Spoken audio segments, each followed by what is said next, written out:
Hi, I'm Mickey, and today we'll explore the best and worst ways of filming texture on textiles. So we're at the Fabric Centre, the largest fabric and textile warehouse in Somerset West. This warehouse offers countless aisles of textiles and fabrics, but also an in-house coffee shop, our first stop.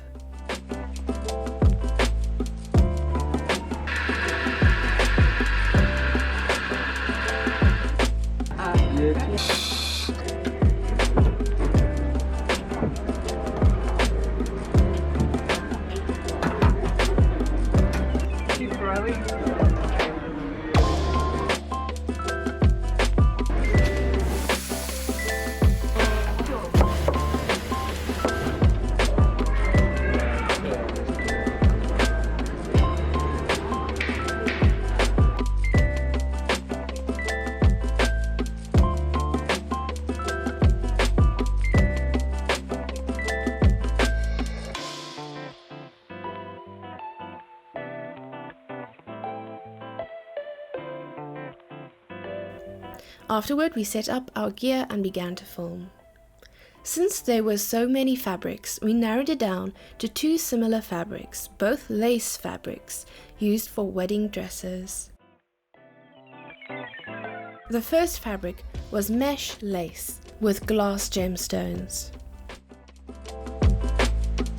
And the second fabric was a beaded lace with floral embroidery.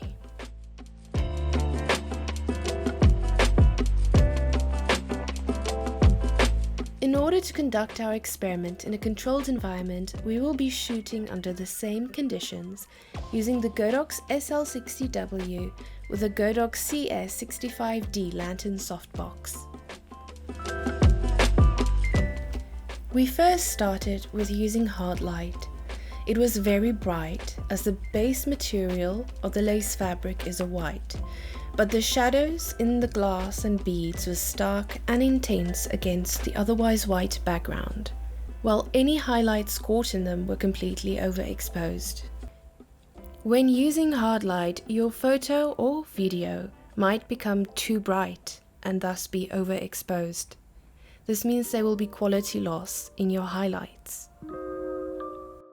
With the soft lighting, the shadows were now more accentuated, but added detail in the weave of the lace fabric gave much needed texture.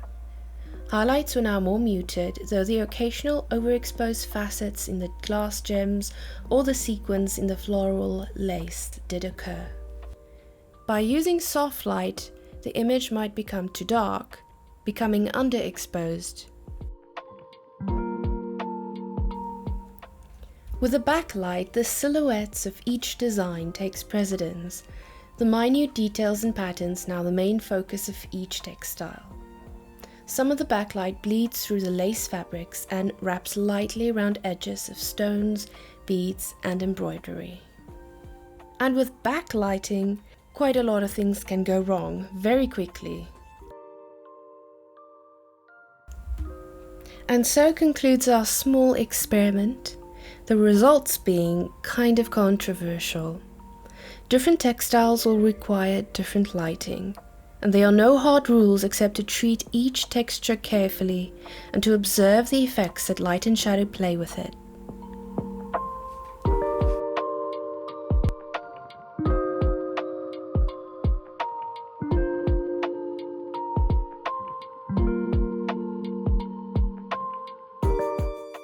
Before we conclude, I just want to shout out to Fabric Centre for generously allowing us to film in their store during working hours, and all the kind and friendly staff who allowed us to film them. And thank you to Elfas for allowing us to film impromptu in the coffee shop.